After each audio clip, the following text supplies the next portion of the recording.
शिशुपाल वासुदेव की बहन और छेदी के राजा दमघोष का पुत्र था। इस तरह से वह श्री कृष्ण का भाई था।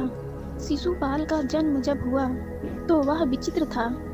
जन्म के समय शिशुपाल की 3 आँख और 4 हाथ थे। शिशुपाल के इस रूप को देखकर माता पिता चिंता में पड़ गए और शिशुपाल को त्यागने का फैसला किया।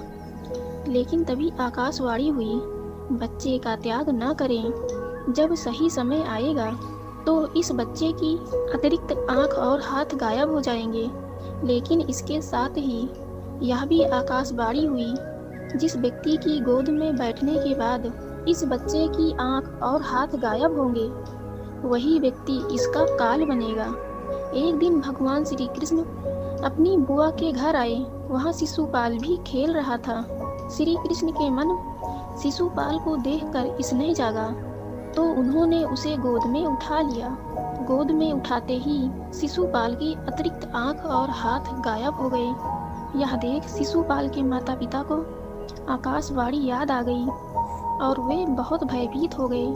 तब श्री कृष्ण की बुआ ने एक वचन लिया। श्री कृष्ण अपनी बुआ को दुख नहीं देना चाहते थे, लेकिन विधि के विधान को वे टाल भी नहीं सकते थे। इसलिए उन्होंने अपनी बुआ से कहा, वे शिशुपाल की 100 गलतियों को माफ़ कर देंगे, लेकिन 101वीं गलती पर उसे दंड देना ही पड़ेगा।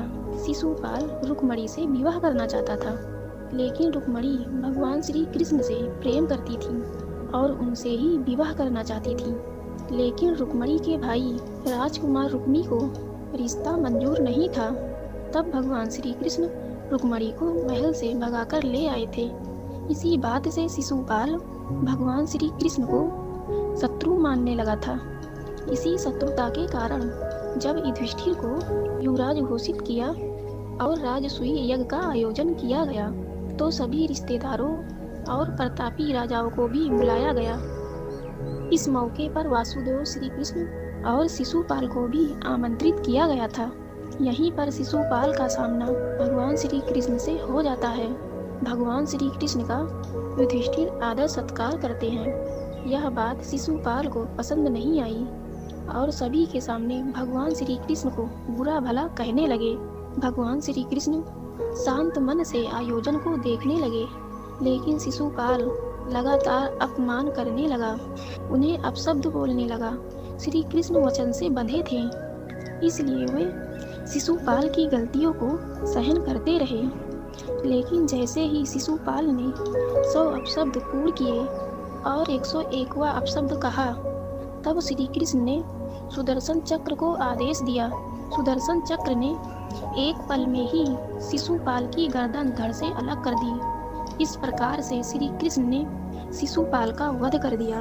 गाइस, आपको वीडियो कैसी लगी हमें कमेंट में ज़रूर बताइएगा। वीडियो अच्छी लगी तो लाइक से सब्सक्राइब कर नोटिफिकेशन बेल को ऑन कर दीजिएगा। Thank you so much for watching this video.